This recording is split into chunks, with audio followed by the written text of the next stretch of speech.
काल जी घटना घडली अंगरमध्ये जे हिटलरशाही पाटील म्हणून ओळख ज्यांची निर्माण आहे असे राजन पाटलाचे दोन कार्टी यांनी जो दिमागामध्ये ज्या पद्धतीचं एकेरी भाषेमध्ये दादांच्या बाबतीमध्ये जो वक्तव्य केलं त्याचा आम्ही पूर्ण महाराष्ट्रातून राष्ट्रवादी युवकच्या वतीने त्यांचा जाहीर निषेध करतो।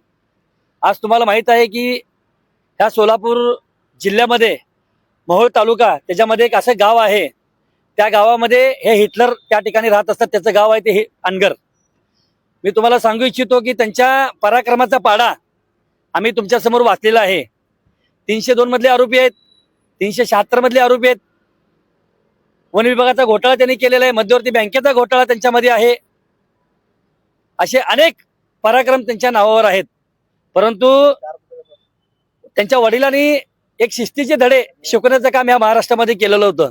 परंतु मला राजन पाटलांना एकच सांगायचं आहे की शिस्तीचे धडे तुम्ही स्वतःपासून अगोदर सुरुवात करा आणि ज्या पद्धतीची जी भाषा जी पवारांच्या बाबतीमध्ये तुमच्या लेखानी जी बरगळली, तुमची पूर्ण हयात पवारांच्या पायाखाली गेलेली आहे।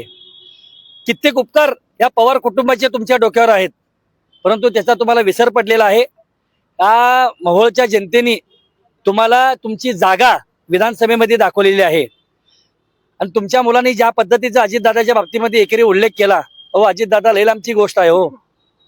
तुम्हाला फक्त अजितदादाचा एक पट्ट्या, त्याचं नाव आहे फक्त उमेश पाटील। उमेश पाटलांनी तुम्हाला घरी बसवण्याचं काम केलेलं आहे। अजितदादा फार लांबची गोष्ट आहे। हे अजितदादांचे आम्ही सगळे कार्यकर्ते आहोत ना, हेच तुम्हाला नाही का तुमची जागा दाखवल्याशिवाय राहणार नाहीये।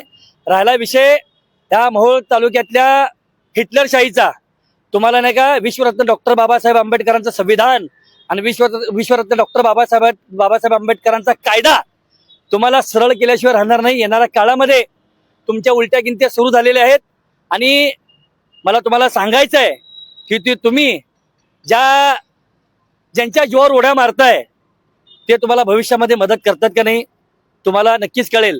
या संपूर्ण सोलापूर जिल्ह्याला माहित होतं की तुमच्या तिघांच्या पायामध्ये मंगळ आहे, परंतु एका आमदाराच्या पायगुणाने, जे विधानसभेचे माजी आमदार होते त्यांच्या पायगुणाने तुमच्या घरामध्ये राहू त्या ठिकाणी प्रवेश केलेला आहे।